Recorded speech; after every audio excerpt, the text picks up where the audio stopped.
하나님 말씀 함께 나누도록 하겠습니다. 오늘 우리가 함께 나눌 하나님 말씀은 다니엘서 3장 11절부터 18절까지 말씀입니다.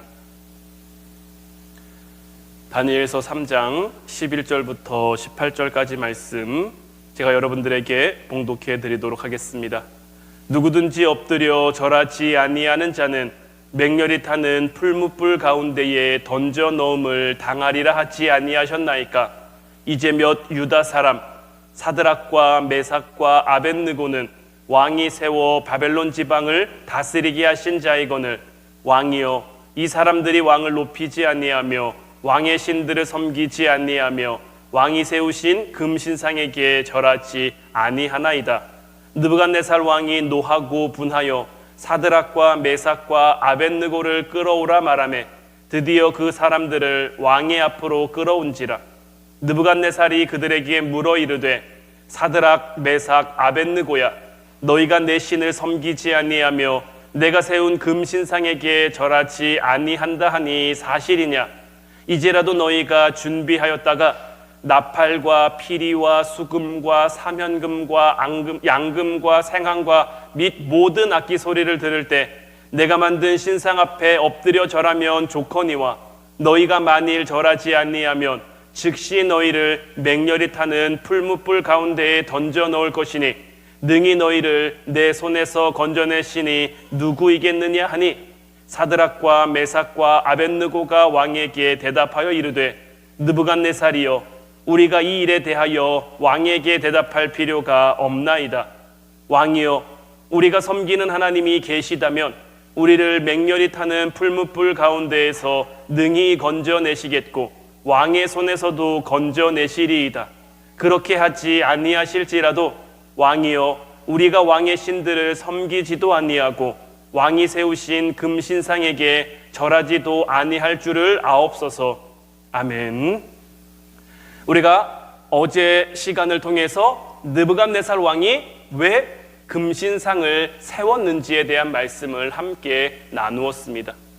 느부갓네살 왕이 금신상을 세운 두 가지의 이유에 대해서 말씀드렸는데 첫 번째는 교만함이었죠. 자기를 과시하고 싶은 그 교만함이 금신상을 만들게 하였고, 두 번째는 그 안에 있는 두려운 감정들이 느부갓네살로 하여금 금신상을 만들게 했어요. 오늘 이 시간에는 여기서 조금 더 나가서 우리 안에 자기를 과시하고 싶은 교만함이나 두려운 마음이 있을 때 이 두 가지 감정들이, 두 가지 마음들이 우리를 어떤 삶으로 이끌어 가는지 이 부분에 대한 말씀을 좀 함께 나누기를 원하는데, 하나님께 은혜를 받고도 버리지 못하는 교만과 자기과시, 그리고 두려움을 떨치지 못한 사람은 자기에 닥친 문제를 풀 때 어떻게 풀려고 하느냐? 자기의 힘과 자기의 능력으로 풀고자 하는 그런 성향이 나타난단 말이에요. 느부갓네살 역시 이러한 태도 때문에 하나님을 인정한 후에도, 하나님께 은혜를 받은 후에도 금신상을 세우는 어리석은 일을 저지를 수밖에 없었던 거예요. 다니엘이 느부갓네살 왕의 꿈을 알려주면서 그 꿈을 해석해 줬는데, 다니엘이 느부갓네살 왕에게 알려준 꿈 해석의 포인트는 무엇입니까? 사실 이 부분에 있어서는 지금도 많은 신학자들 사이에 굉장히 많은 논란이 있어요. 무엇이 맞다, 무엇이 틀리다 서로 자기들끼리 주장하면서 그에 대한 저마다의 해석들을 내놓고 있단 말이죠. 지금도 어려운 이야기인데 그 시대를 살아가던 느부갓네살 왕이 얼마나 똑똑한 왕이었는지는 잘 모르겠습니다만은 당장 그 말을 듣고 그것을 다 해석하고 소화할 그런 능력을 갖추지는 못한 거죠. 왜냐하면 제가 요즘에 선교 한국에서 진행하고 있는 세미나를 듣고 있어요. 근데 제가 그 세미나를 들으면서 한 가지 좀 와닿았던 얘기 가운데 하나가 뭐냐면, 우리가 교회 안에서 쓰는 용어들이 있잖아요. 뭐 믿음의 용어, 신앙 용어, 성경적인 용어, 저희들한테는 굉장히 익숙하죠. 하지만 교회 밖에 있는 사람들한테는 그 단어가 굉장히 생소하고 생경할 수밖에 없는 거예요. 근데 우리는 늘 쓰는 단어니까 그 단어들을 아무렇지 않게 사용하는 거죠. 근데 그 사람들이 듣기에는 도대체 뭔 소리인지 모르는 거예요. 느부갓네살 왕도 아마 마찬가지였을 거예요. 하나님에 관한 그런 지식이, 사전 지식이 없잖아요. 그냥 다니엘을 통해서 하나님이 없던 분이다라는 얘기는 들었지만, 그래서 하나님이 정말 놀라운 분이시구나, 정말 신 중의 신이고 모든 왕의 주제시구나, 이거를 은혜로 깨달았지만, 깨달았다고 해서 모든 것을 다 알게 되는 것은 아니죠. 그러다 보니까 하나님에 대해서 듣긴 들었지만, 꿈 해석에 대해서 듣긴 들었지만 그것을 다 소화할 수는 없었어요. 다만 느부갓네살 왕이 적어도 두 가지에 대해서는 확실히 알 수 있었는데, 이건 그의 고백과도 마찬가지로 이어지는 얘기예요. 아무리 강해 보이는 제국도 영원히 지속되지는 않는다. 왜냐하면 그 꿈에 나왔던 것, 머리는 금이고 그 밑에는 은이고 그 밑에는 논이고 도시고 그 밑에는 뭐 철과 진흙이 섞여 있는 그러한 부분, 점점 나라가 약해지다가 갑자기 날아든 돌에 나라가 망해버릴 것이라는 그 얘기를 들었으니까 아무리 강해 보이는 제국이다라고 할지라도 영원히 지속될 수는 없다. 두 번째는 갑자기 날아든 들에 의해서 영원한 제국, 하나님의 나라가 세워진다고 했으니 세상의 모든 제국은 결국 하나님의 통치 아래 놓여 있다. 다른 건 다 이해하지 못했어도 이 두 가지 사실에 대해서는 그래도 느부갓네살 왕이 알아들었을 거란 말이에요. 왜냐하면 그가 이 두 가지 내용을 기반으로 해서 고백을 하잖아요. 느부갓네살 왕이 이렇기 때문에 하나님을 찬양한 거고 이런 은혜의 하나님을 높였는데, 그럼에도 불구하고 금신상이 만들어진 그 시간적을 보면은 2장 마지막 부분에 그가 하나님을 높였어요. 하나님을 찬양했어요. 그리고 3장이 시작하면서 난데없이 금신상을 만들었단 말이죠. 오늘 우리가 어제 봤던 다니엘 3장 1절 말씀을 보면 느부갓네살 왕이 금으로 신상을 만들었으니 높이는 60규빗이요 너비는 6규빗이라 그것을 바벨론 지방의 두라 평지에 세웠더라. 지금 여러분들 화면에 보시는 걸로 왼쪽이 이제 금신상이죠. 그리고 오른쪽이 꿈에 하나님께서 보여주셨던, 맞나요? 네, 맞죠? 왼쪽이 느부갓네살 왕이 세운 금신상이고 오른쪽이 하나님이 꿈에 보여준 그 신상이란 말이에요. 이 두 가지가 서로 대조되고 있어요. 2장 끝부분을 보면 그 우상의 머리는 순금이요 가슴과 두 팔은 은이요 배와 넓적다리는 노시요 그 종아리는 쇠요 그 발은 얼마는 쇠요 얼마는 진흥이었나이다. 느부갓네살 왕은 이 꿈 해몽을 통해서 하나님이 가르쳐주신 내용, 그러니까 금으로 시작해서 점점 약해지는, 점점 바뀌어지는 그 제국들의 모습을 보고 그의 반하는 마음에 금으로 신상을 만든 거예요. 느부갓네살 왕이 어떤 마음이었을지 이해가 되십니까? 그러니까 그는 어제도 말씀드렸지만 정말 바벨론이라는 이 강한 나라가 망할까? 이 위대한 나라가 정말 망하게 될까? 이런 의구심이 늘 있었던 것이고, 은혜 받았다고 해서 이 생각이 쉽게 바뀌지 않는 거예요. 그러니까 내가 이것을 증명해 보이겠다, 내가 이것을 보이겠다. 그래서 처음 금으로 만든 그 모든 것, 나는 이 나라를 다 뭘로 만들 수 있다는 거예요? 금으로 만들 수 있다는 거예요. 하나님은 내 나라를 가리켜 처음에는 금이었다가 나중에는 은이었다가 그 다음에는 노시였다가 그 다음에는 쇠와 진흙이 섞였다가 그 다음에는 무너질 것이라고 했는데, 내가 금으로 만든 내 나라는 무너지지 아니할 것이다. 이런 마음에 금신상을 만들어낸 거예요. 저는 오늘 말씀을 나누면서 여러분들에게도 이와 같은 질문을 먼저 드리고 싶어요. 우리에게는 이런 느부갓네살 왕과 같은 모습이 없냐라는 거예요. 하나님을 배제한 채 하나님을 모른다는 얘기가 아니에요. 하나님을 안 믿는다는 얘기가 아니에요. 하나님을 알고 하나님을 믿지만 그럼에도 하나님을 배제한 채 내 생각대로 내 마음대로 문제를 풀어가려고 한 적이 없느냐는 거죠. 구약 성경에 이와 관련된 대조된 두 인물이 나옵니다. 바로 아브라함과 그의 조카 롯이에요. 아브라함의 목자들과 롯의 목자들이 이제 재산이 많아짐으로 인해서 서로 갈등이 생깁니다. 자주 다투고 자주 싸우니까 아브라함이 롯을 불러서 얘기를 한 거죠. 이제 자꾸 싸움이 생기고 자꾸 분쟁이 생기니까 우리가 여기서 갈라서자. 네가 동하면 난 서하고 네가 여기 하면 난 일로 갈 테니까 우리 여기서 이제 헤어지자. 근데 이런 과정 속에서 롯에게 나타난 태도는 다니엘과 같은 모습이 아니라 바로 이 느부갓네살 왕과 같은 모습이었고, 아브라함에게서 나타난 모습이 바로 이 다니엘과 같은 모습이었다라는 거예요. 창세기 13장 10절 말씀을 보면, 이에 롯이 눈을 들어 요단 지역을 바라본즉 소알까지 온 땅에 물이 넉넉하니 여호와께서 소돔과 고모라를 멸하시기 전이었으므로 여호와의 동산 같고 애굽 땅과 같았더라. 이제 자기가 거주할 땅을 선택해야 하는데 누가 지금 땅을 바라보고 있습니까? 롯이 눈을 들어 요단 지역을 바라본즉, 그리고 자기 눈에 좋은 대로, 왜냐하면 보니까 롯이 눈을 들어 보니까 그 땅이 어떻게 해요? 여호와의 동산 같고 애굽 땅과 같이 뭔가 좋아 보이고 기름져 보이고, 그러니까 자기 눈에 좋은 대로 즉시 선택하고 즉시 결정한 거예요. 하나님에게 묻는 그러한 장면과 과정은 어디에도 나와 있지 않아요. 이에 반해서 아브라함은 어떤가? 롯이 아브라함을 떠난 후에 여호와께서 아브라함에게 이르시되 너는 눈을 들어 너 있는 곳에서 북쪽과 남쪽 그리고 동쪽과 서쪽을 바라보라.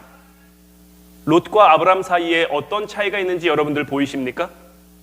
롯은 그냥 자기 눈을 들어 바라봤어요. 그런데 아브라함은 어떻게 하는 거죠? 내가 본 게 아니에요. 물론 아브라함의 눈으로 봤죠. 하지만 자기가 보려고 본 게 아니라 하나님이 보라예요. 하나님의 인도하심에 자기를 맡겼다라는 데서 롯과 아브라함 사이에 엄청난 차이가 나타나는 거예요. 그리고 두 사람의 결과가 어떻게 나타났는지 우리는 너무나 잘 알고 있죠.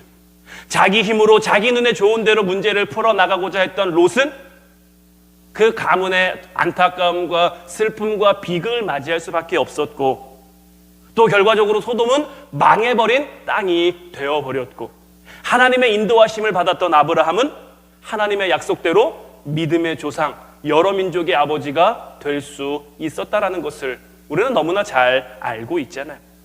그렇다면 우리는 어떻게 해야 이 느부갓네살 왕과 같은, 롯과 같은 그러한 어리석음을 피할 수 있느냐? 우리는 그 방법을 오늘 다니엘의 세 친구에게서 찾아보고자 하는 거예요. 오늘 본문 17절로 18절 말씀을 보면, 왕이여 우리가 섬기는 하나님이 계시다면 우리를 맹렬히 타는 풀무불 가운데에서 능히 건져내시겠고 왕의 손에서도 건져내시리이다. 그렇게 하지 아니하실지라도 왕이여 우리가 왕의 신들을 섬기지도 아니하고 왕이 세우신 금신상에게 절하지도 아니할 줄을 아옵소서. 다니엘의 세 친구가 왕이여 우리가 섬기는 하나님이 계시다면 우리를 맹렬히 타는 풀무불 가운데서 능히 건져내시겠고 왕의 손에서도 건져내실 겁니다. 사실 여기까지만 고백해도 굉장한 믿음이에요. 여러분들은 이런 위험천만한, 그냥 말 한마디로 그냥 죽는 이 상황 앞에서 왕이여 나는 하나님을 믿습니다, 하나님이 우리를 건지실 겁니다, 이런 고백만 하는 것도 사실 대단한 믿음의 소유자라고 할 수 있겠죠. 하지만 이것만으로 완전한 고백이라고 할 수는 없는 거예요.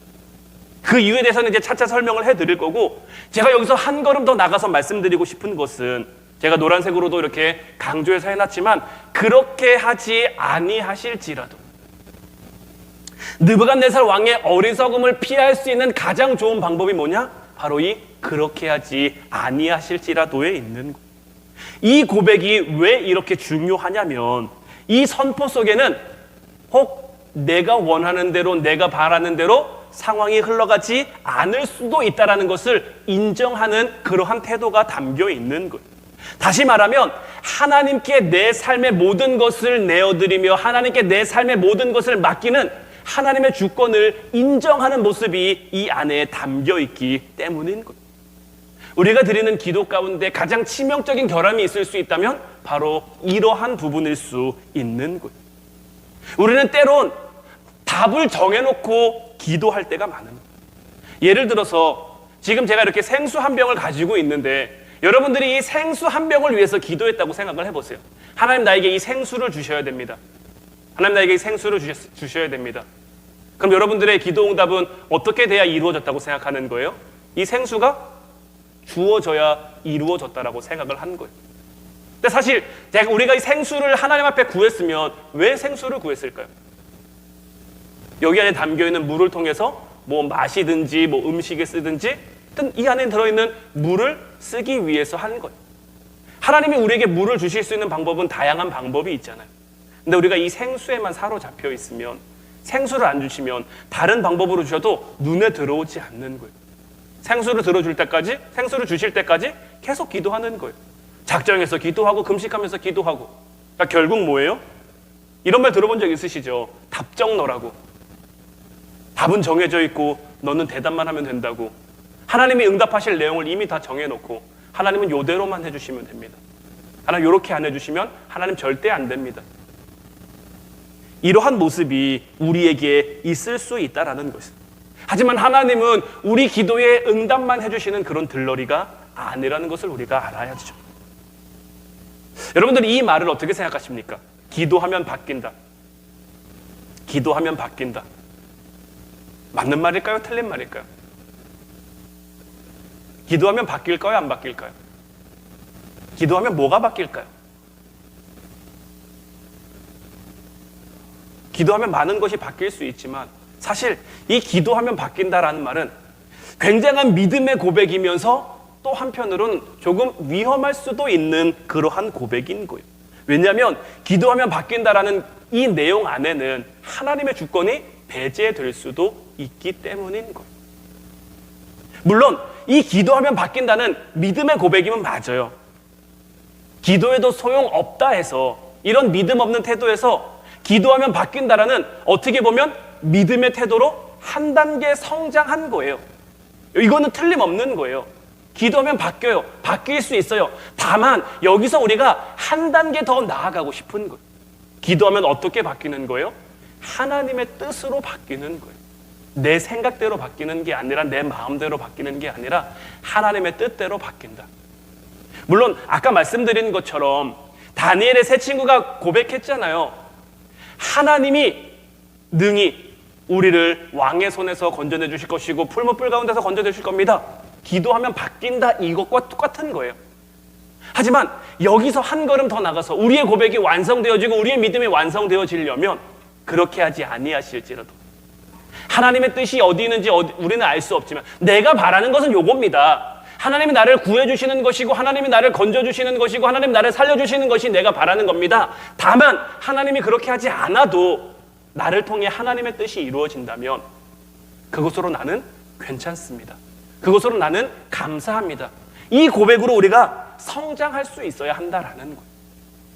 여러분들, 사도 바울이 사단의 가시라고 고백하는 육체의 질병을 가지고 있었잖아요. 근데 만약 사도 바울의 기도의 수준이 기도하면 바뀐다 요 수준에 있었다면 고린도후서 12장 8절로 9절 말씀을 보면 이것이 내게서 떠나가기 위해서 몇 번을 기도했습니까? 내가 3번을 주께 간구했단 말이에요. 그런데 내 은혜가 너에게 족하다. 내 능력이 약한 데서 온전하여짐이라. 지금 하나님이 사도 바울의 기도에 어떻게 보면 거절하신 거죠. 거부하신 거죠. 너는 안 고쳐져도 돼. 너는 그 정도가 딱 좋아. 만약 기도하면 바뀐다라는 그 믿음, 그 마음이 사도 바울에게 가득 차 있었다면 이런 하나님의 거절 앞에 상처받았을 수도 있는 거예요. 시험에 들 수도 있는 거예요. 내가 이렇게 하나님 앞에 열심히 헌신하는데 정말 내가 내 몸과 내 마음과 내 정성과 내 시간과 내 모든 것을 다 바쳐서 정말 하나님이 세운 이방인의 사도로서 역할을 감당하고 있는데 하나님 나한테 요거 하나 못 해주십니까? 요거 하나 못 바꿔주십니까? 내가 3번이나 기도했잖아. 1번 기도한 것도 아니고 2번 기도한 것도 아니고 3번이나 간절히 기도했는데도 하나님 어떻게 나한테 이러실 수가 있습니까? 얼마든지 이렇게 될 수도 있잖아요. 이런 마음 먹을 수도 있잖아요. 하지만 사도 바울 기도의 수준은 기도하면 바뀐다에 있었던 것이 아니라 하나님의 뜻이 이루어진다에 있었던 거예요. 그러니까 자기에게 주어진 상황을 하나님의 뜻에 비추어 볼 수 있는 거예요. 그러니까 감사할 수 있는 거예요. 그러므로 도리어 크게 기뻐할 수가 있는 거예요. 기도응답이 안 됐는데 기뻐하고 있는 거예요. 자기의 병이 낫지 않았는데 감사하고 있는 거예요.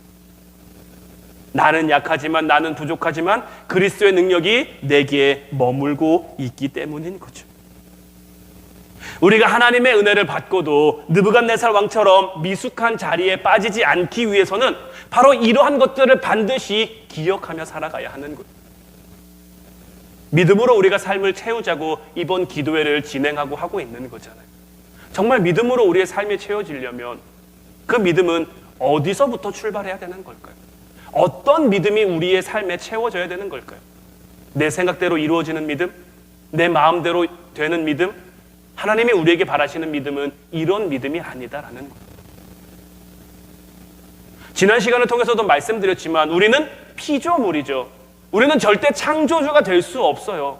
그리고 피조물은 창조주가 보낸 목적대로 살아가는 거예요. 그 뜻대로 살아가는 거예요. 하나님이 우리를 이 땅에 보내신 데는 분명한 이유와 분명한 뜻과 분명한 목적이 있는 거예요. 그래서 우리는 가정 안에서도 뭐 일터나 사업장 안에서도 교회 안에서도 늘 감사할 수 있어야 하는 거예요. 근데 더 감사한 건 뭡니까? 우리가 그 자리에서 우리의 역할을 감당할 수 있도록 하나님이 힘도 주시고 능력도 주신다라는 거죠. 하나님이 우리와 함께 해주신다는, 임마누엘의 하나님이 우리에게 가장 큰 축복이잖아요. 그 약속의 말씀들이 담겨있는 하나님의 말씀이 우리에게 있다는 것이 얼마나 큰 복입니까? 그런데 우리는 어때요? 자꾸 내 생각대로, 내 마음대로, 내 뜻대로 안 이루어지면 하나님 어떻게 이러실 수 있어요? 물론 기도하면 바뀐다, 여기까지도 어떻게 보면 꽤 괜찮은 믿음이라고 할 수도 있어요. 말씀드린 것처럼 기도해도 소용없다고 생각하는 사람들 얼마나 많습니까? 교회 다니면서도 기도해봤자지 뭐, 기도해도 소용없지 뭐. 기도의 능력을 믿지 못하는 사람들도 교회 다니는 사람들 중에도 꽤 많아요. 하지만 여기서 기도하면 바뀐다라는 것은 이제 기도의 능력을 믿기 시작했다라는 거죠. 하지만 저는 여러분들에게 여기서 한 걸음 더 나간, 이제 정말 믿음으로 우리의 삶이 채워지는, 그래서 믿음의 역사가 나타나는 삶을 살아가고 싶다면 이제 우리의 믿음과 신앙이 조금 더 전진하고 조금 더 성장해야죠. 하나님의 뜻이 하늘에서 이루어지는 것처럼 저와 여러분들을 통해서, 우리 가정을 통해서, 우리 교회를 통해서, 내가 속해 있는 삶의 모든 공동체와 모든 것들을 통해서 이루어질 수 있기를. 만약 다니엘의 세 친구가 내가 기도했으니까, 내가 믿었으니까 하나님 나 풀무불에 안 들어가게 해주세요, 아니면 금신상에 절하지 않아도 되게 해주세요, 이렇게만 기도했다면 오늘의 이 놀라운 역사는 나타나지 않았겠죠. 이제 우리가 다음 시간을 통해서 보겠지만 그 풀무불 가운데서 하나님이 그들에게 어떻게 역사하셨고 그들을 어떻게 구원하셨는지 우리가 감히 상상할 수도 없는 방법이죠. 풀무불에 사람을 던졌어요. 던진 사람은 불에 타 죽었는데 그 안에 던져진 사람은 너무나 평안해요. 너무나 멀쩡해요. 이제 우리가 이 장면에 대해서 다음 시간에 살펴볼 건데, 하나님은 하나님의 방법, 우리에게 가장 좋은 방법, 하나님의 방법인 거예요. 내 생각이 아무리 뛰어나도, 내가 아무리 똑똑해도 하나님의 어리석음을 따라갈 수 없는 거예요. 이제 우리가 같이 기도하길 원하는데, 우리에게 문제가 주어졌다면, 여러분들에게 어려움이 주어졌다면 이제 그 문제 가운데, 그 어려움 가운데 하나님의 뜻이 어떻게 나타날지 몰라요. 여러분들은 일단 기도하세요. 여러분들이 바라는 대로, 여러분들이 구하는 대로, 여러분들이 원하는 대로. 다만 하나님 꼭 이렇게 해주셔야 됩니다가 아니라, 그렇게 하지 아니할지라도 내가 하나님의 뜻을 이해하고 받아들일 수 있도록, 하나님의 뜻을 깨달을 수 있도록 이제 내 믿음과 내 신앙이 성장하게 하옵소서. 이제 우리의 믿음이 정말 한 걸음 더 나아가서, 한 걸음 더 전진해서 하나님의 뜻이 이루어지는, 하나님의 성령께서 우리와 함께 하심으로 이제 우리의 생각이 바뀌고, 우리의 보는 것이 바뀌고, 우리의 듣는 것이 바뀌어서 하나님의 마음, 하나님의 뜻, 하나님의 생각을 깨달으며 이해하며 살아가게 없어서. 이제 우리 오늘 이 시간에는 감사하리라는 찬양 함께 나누고 싶은데, 이 찬양의 가사가 참 좋아요. 내게 시험이 닥쳐올 때도, 소중한 것들이 날 떠나가도 난 주님께 감사하리라. 왜 감사합니까? 우리 하나님은 언제나 신실하신 하나님이에요. 나의 생활이 힘이 들어도, 나의 마음속에 평안 없어도 난 주님께 감사하리라. 감사할 수 없을 때에도, 내 앞에 펼쳐질 내일은 우리는 알지 못해. 어떤 일이 생길지, 어떤 일이 벌어질지. 하지만 소망 안에서, 믿음 안에서 감사하며 살아가면 그 신실하신 하나님께서 우리의 삶을 가장 좋은 것으로 채워주시며 가장 값진 것으로 채워주며 가장 평안할 수 있도록 가장 행복할 수 있도록 우리의 삶을 이끌어주시고 만들어주신다라는 것. 이제 이러한 믿음이 우리 가운데 있게 하옵소서. 이러한 믿음으로 세상 바라보며 살아가게 하옵소서. 우리 찬양하고 같이 기도하도록 하겠습니다.